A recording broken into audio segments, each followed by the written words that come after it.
जय श्री कृष्णा भक्तों, आप लोगों का मेरे YouTube चैनल में स्वागत है। भक्तों, आज हम आपको पितृपक्ष की महान कथा सुनाने जा रहे हैं। कहा जाता है कि इस कथा को सुनने से समस्त प्रकार के पितृदोष समाप्त होते हैं। इस कथा का ध्यान पूर्वक श्रवण करने मात्र से ही मनुष्यों के कोटि कोटि पाप नष्ट हो जाते हैं। उसके जीवन में जो भी पाप किए होते हैं, इस कथा के सुनने मात्र से उसके सारे पाप नष्ट हो जाते हैं और उसे अपार धन संपत्ति और सुख समृद्धि की प्राप्ति होती है। पितरों की कृपा से उसके सभी दुख दोष समाप्त होते हैं और सुखी जीवन प्राप्त होता है। यह महान कथा भगवान श्री कृष्ण ने गरुड़ जी को सुनाई थी। इस कथा को आरंभ करने से पहले प्रेम से बोलिए ओम पितराय देवाय नमः। आइए कथा सुनते हैं। एक समय की बात है, पंछी राज गरुड़ अपने मन में जिज्ञासा लिए भगवान श्री कृष्ण के पास आते हैं और उन्हें प्रणाम करते हुए कहते हैं, हे प्रभु, पितृपक्ष में पितरों की पूजा करने से कौन सा फल मिलता है? पितृपक्ष के दौरान पितरों की शांति के लिए कौन से उपाय करने चाहिए? भगवान श्री कृष्ण कहते हैं, हे गरुड़, तुमने आज उत्तम प्रश्न किया है। तुम्हारे इस प्रश्न से समस्त मनुष्य जाति का कल्याण छिपा हुआ है। जो भी मनुष्य अपने पितरों को संतुष्ट करता है, उसके समस्त दोष और दुख समाप्त होते हैं। पितरों की पूजा करने से मनुष्य को अपने पूर्वजों का आशीर्वाद प्राप्त होता है। इस विषय में एक अप्सरा और ऋषि की प्राचीन कथा कही जाती है। इस कथा को श्रवण करने से तुम्हें तुम्हारे सभी प्रश्नों के उत्तर मिल जाएंगे। इसीलिए हे गरुड़, तुम इस कथा को ध्यान से सुनो। इस कथा को जो भी सुनता है, उसके समस्त प्रकार के पितृदोष का नाश होता है। जो भी इस कथा को सुनता है और सुनाता है, उसके ऊपर पितरों की कृपा सदैव बनी रहती है। गरुड़ जी कहते हैं, हे प्रभु, आपके मुख से इस कथा को सुनने के लिए मैं उत्सुक हूँ। कृपा आप मुझे वह कथा सुनाइए, मैं इस कथा का प्रचार अवश्य करूँगा। फिर भगवान श्री कृष्ण गरुड़ जी को पितृपक्ष की कथा सुनाने लगते हैं। इसीलिए श्रोताओं, आप भी इस कथा को ध्यानपूर्वक जरूर सुने। इस कथा के श्रवण मात्र से मनुष्यों के सभी पाप और दोष नष्ट होते हैं। उसे पितृदोष से मुक्ति मिलती है। सभी कर्ज उतर जाते हैं। धन्य धान्य संपत्ति की प्राप्ति होती है तथा सुंदर गुणवान पत्नी की प्राप्ति निश्चित होती है। संतानहीन को संतान प्रदान करने वाली यह कथा अत्यंत महान है। पितृपक्ष के दौरान इस कथा का श्रवण प्रत्येक मनुष्य को करना चाहिए। इसका श्रवण करने से पितृदेव प्रसन्न होते हैं और वरदान देते हैं। श्री कृष्ण कहते हैं, हे गरुड़, प्राचीन काल की बात है। रुचि नामक एक राजा थे जो संसार की माया मोह को छोड़कर निर्भय होकर ब्रह्मचर्य का पालन करते हुए निराकार भाव से पृथ्वी पर विचरण करने लगे। उन्होंने संसार की सभी खुशियों और भोगों को त्याग कर दिया था। उन्होंने घर में रहना भी छोड़ दिया था। वह एक बार ही भोजन करते थे और वन में भटकते रहते थे। उन्हें ऐसा वैराग्य धारण किया हुआ देखकर उनके समस्त पितृगण अत्यंत दुखी हो गए। अपने वंश को इस प्रकार से वंश को नष्ट करता हुआ देखकर उन्हें भय लगने लगा। उन्होंने सोचा कि वह स्वयं चलकर अपने वंशज से मिलेंगे और उसे वैराग्य का त्याग करने के लिए कहेंगे। फिर एक दिन जब ऋषि रुचि ध्यान मगन होकर तपस्या कर रहे थे, उसी समय उनके समस्त पितृगण उसी स्थान पर प्रकट हुए जब ऋषि रुचि ने अपनी आंखें खोली तो उन्हें 4 दिव्य आत्माओं का अपने सामने खड़ा देखा। उन्हें देखकर वे आश्चर्यचकित हो गए और उन्हें प्रणाम करते हुए कहने लगे, हे महान आत्माओं, आप कौन हैं और किस कारण से आप मुझे दर्शन देने के लिए पधारे हैं। वे सभी दिव्य आत्माएं कहने लगी, वत्स, हम तुम्हारे पूर्वज हैं और हम तुम्हारे इस वैराग्यपूर्ण आचरण से अत्यंत दुखी हैं, इसीलिए तुमसे मिलने के लिए आए हैं। ऋषि रुचि ने उन्हें नमस्कार करते हुए आदरपूर्वक पूछा, पितृगण, आप सभी के दर्शन करने के मैं कृतज्ञ हो गया, किंतु आप मेरे आचरण से दुखी क्यों हैं? कृपया मुझे विस्तार में बताइए। मुझे ऐसी कौन सी भूल हो गई जो मेरे पूर्वज मुझसे असंतुष्ट और दुखी हैं। तब ये सभी पितृगण कहने लगे, हे वत्स, तुमने किस कारण से विवाह नहीं किया? विवाह स्वर्ग और मोक्ष प्राप्ति का उत्तम मार्ग है। गृहस्थ आश्रम के बिना मनुष्यों का बंधन होता है। गृहस्थ में रहकर मनुष्य देवताओं, पितरों और ऋषियों, याचकों की पूजा करके जब पूजा करते हैं तो वह उत्तम लोकों को प्राप्त करता है। वह देवताओं को स्वाहा और पितरों को श्राद्ध शब्द के उच्चारण से तथा द्वार पर आए अतिथियों और याचकों को दान देकर संतुष्ट करता है। विवाह न करके, संतान को उत्पन्न न करके तुम देवराज तथा पितृजनों के ऋण से मुक्ति नहीं पा सकोगे। संसार में रहने वाले मनुष्य, ऋषि तथा अन्य प्राणियों के लिए सभी तुम प्रतिदिन ऋणी ही रहोगे। संतान की उत्पत्ति के बिना तुम स्वर्ग को कैसे प्राप्त कर सकोगे? देव पूजा, पितृ तर्पण तथा संन्यास ग्रहण किए बगैर तुम्हें स्वर्ग की प्राप्ति नहीं होगी। सभी पितृ कहते हैं, हे पुत्र, यदि तुमने विवाह नहीं किया तो यह अन्याय केवल तुम्हें कष्ट ही देगा। ऐसा करने के बाद तुम्हें नरक की प्राप्ति होगी और अगले जन्म में भी कष्ट भोगने होंगे। फिर ऋषि रुचि अपने पितरों से कहा, हे पितरों, जीवन में विवाह करना अत्यंत दुखदायक है। इससे पाप का संग्रह होता है और अंत काल में यह अधोगति प्रदान करता है। इसी विचार से मैंने स्त्री के साथ विवाह नहीं किया। स्त्री संग परिग्रह करने से मुक्ति नहीं मिलती है। जो व्यक्ति अविवाहित रहकर प्रतिदिन विद्या ग्रहण करता है और ज्ञान के अमृत में अपनी आत्मा को निर्मल करता है, वह मेरे लिए श्रेष्ठ है। विद्वानों ने अनेक प्रकार का सांसारिक कर्मों का वर्णन किया है, इसीलिए मनुष्यों को अपने इंद्रियों का संयम रखकर तत्व ज्ञान के जल से आत्मा को शुद्ध करना चाहिए। फिर पितरों ने कहा, इंद्रियों को वश में रखकर ज्ञान के द्वारा आत्मा को निर्मल करना चाहिए। तुम्हारा यह कथन उचित है, किंतु यह कल्याण का मार्ग नहीं है जिस पर तुम चल रहे हो। यज्ञ, तप और दान के द्वारा अपने अमल को दूर करते हुए फल प्राप्ति की कामना से रहित जो शुभ और अशुभ कर्म है वह बंधन के कारण नहीं होते। जो पूर्व का कर्म है वह भोगने से नष्ट होता है। पूर्व जन्म का जो पुण्य कर्म है वह सुख दुख को भोगने से निरंतर नष्ट होता रहता है। फिर ऋषि रुचि कहता है, पितामहा, वेदों के कर्म मार्ग में प्रतिपादक द्वारा विद्या और माया की पुष्टि की गई है, इसीलिए आप मुझे विवाह करने के लिए क्यों प्रेरित कर रहे हैं? विवाह करके मेरा अनिष्ट ही हो जाएगा। पितरों ने कहा, वत्स, कर्म द्वारा जो कुछ भी किया जाता है वह विद्या और सत्य है, किंतु विद्या प्राप्त करना भी एक प्रकार का कर्म है। शास्त्रों में जो बेहद कम सज्जन पुरुष उनका उल्लेख नहीं करते, उन्हें उसी से मोक्ष की प्राप्ति होती है। शास्त्रों में पुरुषों के विवाह करने की आज्ञा दी गई है। विवाह न करने पर पुरुष को मुक्ति नहीं मिलती है। संतान के द्वारा किए गए श्राद्ध कर्म से ही उसे मोक्ष मिलता है। इसीलिए ही पुत्र, तुम विधि पूर्वक विवाह करो। विवाह न करने से तुम्हारे सभी कर्म भी नष्ट हो जाएंगे। तुम विफलताओं को भी प्राप्त करोगे। यदि हमारा वंश नष्ट हो जाएगा तो हमारी आत्मा और तृप्त ही रहेगी। विवाह करके संतान उत्पन्न करके ही तुम अपने पितरों को संतुष्ट कर सकते हो।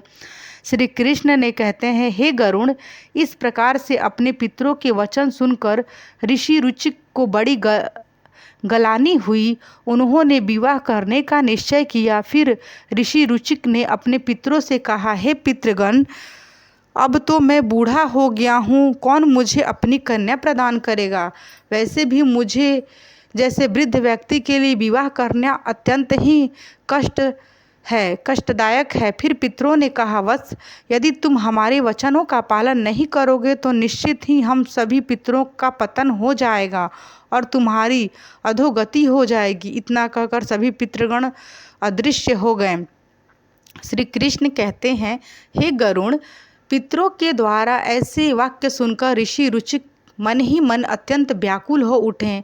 अपने पितरों की मुक्ति के लिए विवाह करने का विचार करते हुए वे कन्या की खोज में पृथ्वी लोक पर विचरण करने लगे, किंतु उन्हें कहीं भी कन्या की प्राप्ति नहीं हो सकी। अपने पितरों के वचन को बार बार मन में सुनते हुए चिंताग्रस्त होकर सोचने लगे, मैं क्या करूं, कहाँ जाऊं? मेरे पितृगणों को मुक्ति दिलाने के लिए कौन सी स्त्री मुझे विवाह करेगी? ऐसी कौन स्त्री है जो मुझसे विवाह करने के लिए तैयार होगी? इस प्रकार देर तक विचार करने के बाद ऋषि रुचिक ने ब्रह्म देव की तपस्या करना शुरू कर दिया। ऋषि रुचि जब ब्रह्मदेव की तपस्या कर रहे थे तो ऋषि रुचि ने 100 वर्षों तक एक वन में घोर तपस्या की। तत्पश्चात जगत पिता ब्रह्म ने उन्हें दर्शन दिया। उनकी तपस्या से ब्रह्मा जी प्रसन्न हो गए और उनको दर्शन दिया और कहा, रुचि, मैं तुम्हारी तपस्या से प्रसन्न हूँ, तुम्हारी जो भी अभिलाषा है उसे प्रकट करो, मैं अवश्य पूर्ण करूँगा। तब ऋषि रुचिक ने ब्रह्मदेव को प्रणाम किया और कहा, हे परमपिता, मेरे पितरों ने मुझे संतान उत्पन्न करने के लिए कहा है, किंतु इस समय मुझसे विवाह करने के लिए कोई कन्या दिखाई नहीं दे पड़ रही है। इसीलिए कृपया आप मुझे कन्या प्रदान करें, जिससे विवाह करके मैं संतान प्राप्त कर सकूं। इस पर ब्रह्मदेव ने कहा, विप्र, तुम संसार के प्रजापति हो जाओ, तुम्हारे द्वारा प्रजा की संतुष्टि होगी। तुम्हारे पितरों ने उचित ही कहा है कि तुम्हें स्त्री से विवाह करना चाहिए। इस अभिलाषा को मन में रखते हुए तुम्हें पितरों की पूजन करनी चाहिए। वह प्रसन्न होकर तुम्हारी इस कामना को पूर्ण करेंगे और तुम्हें उत्तम स्त्री की प्राप्ति होगी। इस प्रकार कहकर ब्रह्म देवता अंतर्ध्यान हो गए। ब्रह्मा जी की वचन सुनकर ऋषि रुचिक ने पुनः अपने पितरों को प्रसन्न करने का निश्चय किया। फिर ऋषि रुचिक नदी के तट पर पहुँचे और एकांत में उन्होंने अपने पितरों का तर्पण करके उन्हें संतुष्ट किया। तत्पश्चात एकाग्रसित होकर वे भक्ति पूर्वक अपने पितरों की स्तुति करने लगे। श्री कृष्ण कहते हैं, हे गरुण, ऋषि रुचिक ने अपने पितरों के लिए जो स्तुति की उसके प्रत्येक मनुष्य को ध्यान से सुनना चाहिए। यह स्तुति सब दुखों और दोषों को नष्ट करने वाली है। जो केवल एक बार इस स्तुति को सुनता है उसके अनेक पाप नष्ट हो जाते हैं और उसके पितरों का आशीर्वाद प्राप्त होता है। इसीलिए तुम इस स्तुति को ध्यान से सुनो, तभी यह कथा सुनने का फल तुम्हें प्राप्त होगा।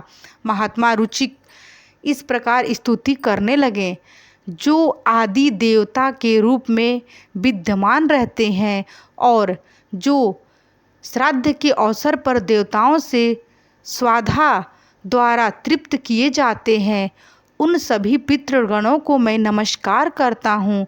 स्वर्ग में अवस्थित महा ऋषिगण भक्ति मुक्ति की कामना से मानसिक श्रद्धा द्वारा जिन्हें भक्ति पूर्वक तृप्त करते हैं, उन सभी पितरों को मैं प्रणाम करता हूँ।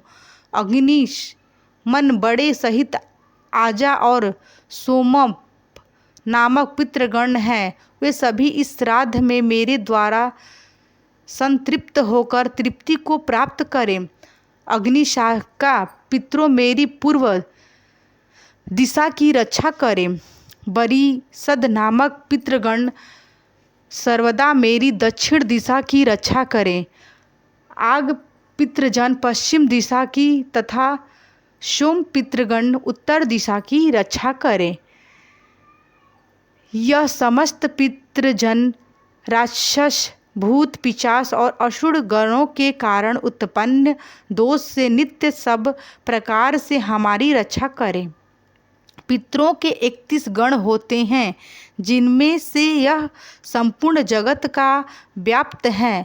ये सभी पितृजन इस श्राद्ध में मेरे द्वारा संतुष्ट हो। इस प्रकार ऋषि रुचिक द्वारा स्तुति करने पर पितृ अत्यंत प्रसन्न हो गए और इस समय एक दिव्य तेज प्रताप हुआ जो आकाश मंडल में चारों ओर व्याप्त हुआ। संपूर्ण विश्व को अपने तेज से अच्छा अधिक करने वाली उस रोशनी को देखकर ऋषि रुचिक अपने घुटने पर बैठकर फिर से पितरों की स्तुति करने लगे।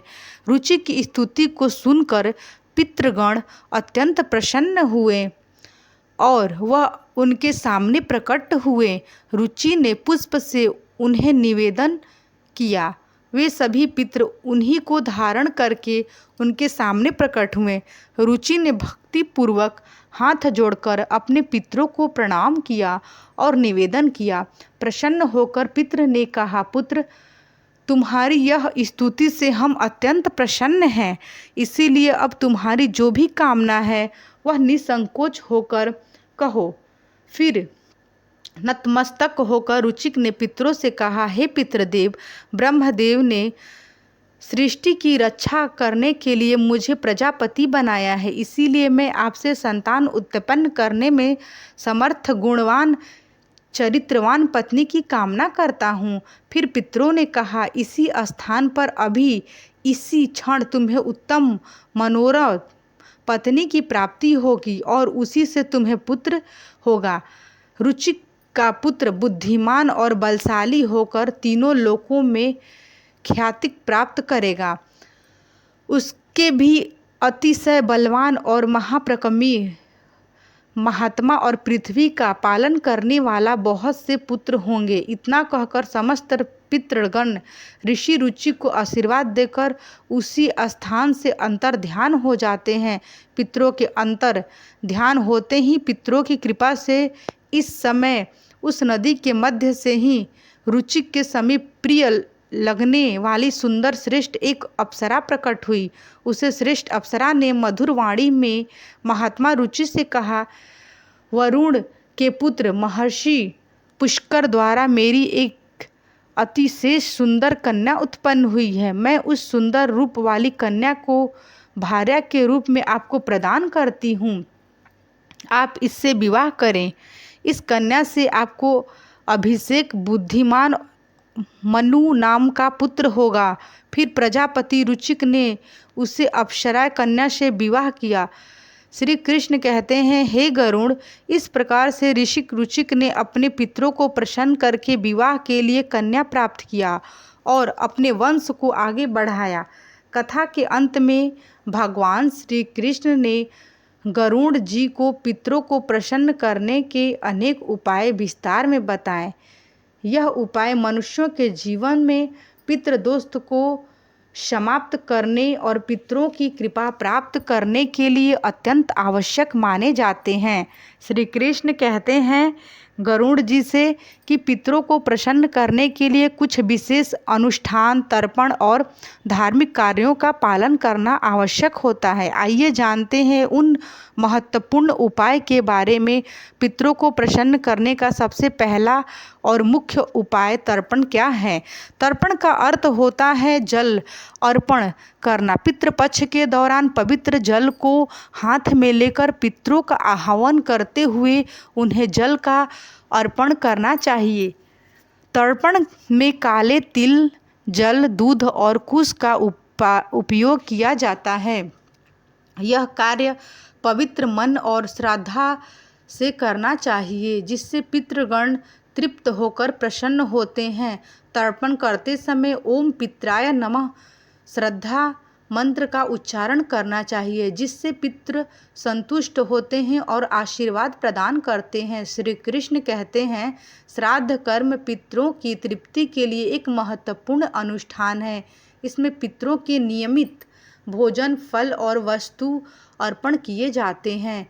श्राद्ध कर्म करने वाले व्यक्ति को ब्राह्मणों को भोजन कराना चाहिए और उन्हें वस्त्र एवं दक्षिणा देकर आशीर्वाद लेना चाहिए। श्राद्ध के दिन विशेष रूप से सात्विक भोजन बनाना चाहिए, जिसमें खीर, पूरी, सब्जी और अन्य पौष्टिक एवं ताज़ा खाद्य पदार्थ शामिल होना चाहिए। इस भोजन को पवित्रता के साथ पितरों के नियमित अर्पण किया जाता है। तीसरा उपाय श्री कृष्ण ने बताया, गाय, ब्रह्मा और अन्य जीवों को भोजन। पितरों को प्रसन्न करने के लिए गाय, कुत्ते, कौवे और ब्राह्मणों को भोजन कराना अत्यंत शुभ माना जाता है। इन्हें भोजन अर्पण करने से पितृ तृप्त होते हैं और प्रसन्न होकर आशीर्वाद देते हैं। विशेष रूप से श्राद्ध के दिन गाय को हरी घास और रोटी खिलाना और कौवे को चावल एवं खीर खिलाना शुभ माना जाता है। इन कार्यों को करने से पितरों की कृपा प्राप्त होती है और पितृदोष से मुक्ति मिलती है। श्री कृष्ण कहते हैं, पीपल और तुलसी के वृक्ष की पूजन करना पितरों को प्रसन्न करने का महत्वपूर्ण उपाय है। पीपल का वृक्ष पितृगणों का निवास स्थान माना जाता है और तुलसी का पौधा देवी लक्ष्मी का प्रतीक होती है। श्राद्ध के दिन पीपल और तुलसी की पूजन करके पितरों को तृप्त किया जाता है। पीपल के वृक्ष के नीचे दीपक जलाने से पितृगण प्रसन्न होते हैं और परिवार को सुख समृद्धि का आशीर्वाद देते हैं। भगवान श्री कृष्ण ने गरुड़ जी को बताया कि जो व्यक्ति पितृदोष से पीड़ित होता है उसे गया जी या अन्य पवित्र तीर्थ स्थलों पर जाकर पिंडदान करना चाहिए। गया जी में पिंडदान करने से पितृ संतुष्ट होकर मोक्ष प्राप्त करते हैं और वंशजों को आशीर्वाद देते हैं। पिंडदान के समय काले तिल, कुश और चावल का उपयोग करके पितरों का अर्पण करना चाहिए। यह प्रक्रिया पितरों की तृप्त करती है और उनकी आत्मा को शांति प्रदान करती है। श्री कृष्ण कहते हैं, पितरों को प्रसन्न करने के लिए व्यक्ति को श्राद्ध पक्ष के दौरान व्रत रखना चाहिए। इस समय सात्विक आहार ग्रहण करना चाहिए और ब्रह्मचर्य का पालन करना चाहिए। भगवान श्री कृष्ण ने गरुड़ जी से कहा कि श्राद्ध पक्ष में मांस, मदिरा और तामसिक आहार का सेवन नहीं करना चाहिए। व्रत के दौरान भगवान विष्णु, शिव और देवी लक्ष्मी की आराधना करनी चाहिए। इससे पितरों की आत्मा को शांति मिलती है और वह प्रसन्न होकर आशीर्वाद प्रदान करते हैं। श्री कृष्ण कहते हैं, पितरों को संतुष्ट करने के गरीबों, ब्राह्मण और साधुओं को अन्न दान और वस्त्र दान करना चाहिए। यह कार्य विशेष रूप से श्राद्ध पक्ष के दौरान करने से पितरों की आत्मा को तृप्ति प्राप्त होती है। अन्न दान और वस्त्र देने से मनुष्यों को पुण्य की प्राप्ति होती है और पितृदोष से मुक्ति मिलती है। इस कार्य से पितृ प्रसन्न होकर घर परिवार की सुख समृद्धि का आशीर्वाद देते हैं। भगवान श्री कृष्ण ने बताया कि पवित्र नदियों, विशेषकर गंगा में स्नान करके पितरों को नियमित जल अर्पण करना अत्यंत शुभ माना गया है। गंगा जल पितरों की तृप्ति के लिए सर्वोत्तम होता है, जिससे पितृदोष समाप्त होते हैं। गंगा में स्नान करने से व्यक्ति के पाप धुल जाते हैं और पितरों की आत्मा को शांति मिलती है। इस कार्य से पितृ प्रसन्न होकर आशीर्वाद प्रदान करते हैं। श्री कृष्ण कहते हैं, पितरों को प्रसन्न करने के लिए सत्संग में शामिल होना और पवित्र ग्रंथ जैसे भागवत गीता का पाठ करना अत्यंत ही लाभकारी माना जाता है। पितरों की शांति के लिए गीता के 11वें अध्याय का पाठ विशेष रूप से लाभदायक होता है। भागवत गीता के पाठ में से पितरों की आत्मा को शांति मिलती है और उनके वंशजों पर उनकी कृपा बनी रहती है। भगवान श्री कृष्ण ने गरुड़ जी को यह भी बताया कि जो व्यक्ति इन उपायों को श्रद्धा और विश्वास के साथ करता है उसे जीवन में सभी प्रकार के सुख और समृद्धि प्राप्त होते हैं। पितरों की कृपा से उसके समस्त दोष समाप्त होते हैं और परिवार में शांति बनी रहती है। इन उपायों को नियमित रूप से करने से पितृदोष से मुक्ति मिलती है और पितृ प्रसन्न होकर वंशजों को आशीर्वाद देते हैं। श्री कृष्ण ने गरुड़ जी से कहा, हे गरुड़, जो भी व्यक्ति इन उपायों का पालन करता है उसे पितृदोष का कभी सामना नहीं करना पड़ता और उसके पितृदोष सदैव प्रसन्न रहते हैं। इस प्रकार भगवान श्री कृष्ण ने पितरों को प्रसन्न करने का विभिन्न उपाय विस्तार में बताए, जिन्हें हर व्यक्ति को पितृपक्ष में करना चाहिए। तो श्रोताओं, इस प्रकार से गरुड़ पुराण में पितरों की कथा का वर्णन किया गया है। उम्मीद है कि आपको यह कथा पसंद आई होगी। प्रेम से बोलिए जय श्री हरि विष्णु जी की जय। ऐसे ही और भी रोचक आध्यात्मिक वीडियो के लिए मेरे चैनल को सब्सक्राइब कर लें। दोस्तों, आपको यह कथा कैसी लगी कृपया करके कमेंट में ज़रूर बताइएगा। वीडियो पसंद आया होगा तो आप मेरे वीडियो को लाइक, शेयर एंड सब्सक्राइब ज़रूर करिएगा और इसी तरह का वीडियो देखने के लिए मेरे यूट्यूब चैनल पर बने रहिएगा। यदि आप मेरे यूट्यूब चैनल पर नए हैं, यदि आपने अभी तक मेरे चैनल को सब्सक्राइब नहीं किया है तो कृपया करके आप इसे सब्सक्राइब कर लीजिएगा और बेल आइकन को भी दबा लीजिएगा, जो इसी तरह का वीडियो का आपको नोटिफिकेशन मिलता रहेगा। यदि वीडियो पसंद आएगा तो आप अपने दोस्तों के साथ शेयर ज़रूर करिएगा और कमेंट बॉक्स में जय श्री कृष्णा लिखना बिल्कुल भी ना भूलिएगा। फिर मैं आपसे मिलूँगी दूसरे वीडियो में और इसी तरह का दिलचस्प वीडियो देखने के लिए आप मेरे यूट्यूब चैनल पर बने रहिएगा और मेरा यूट्यूब चैनल पर पूरा वीडियो देखने के लिए आप लोगों का बहुत बहुत धन्यवाद। भगवान आपकी सभी मनोकामना पूरी करे और आपके ऊपर पितरों की कृपा बनी रहे। तो मैं अब इस वीडियो को यहीं पे एंड करती हूँ। जय श्री कृष्णा।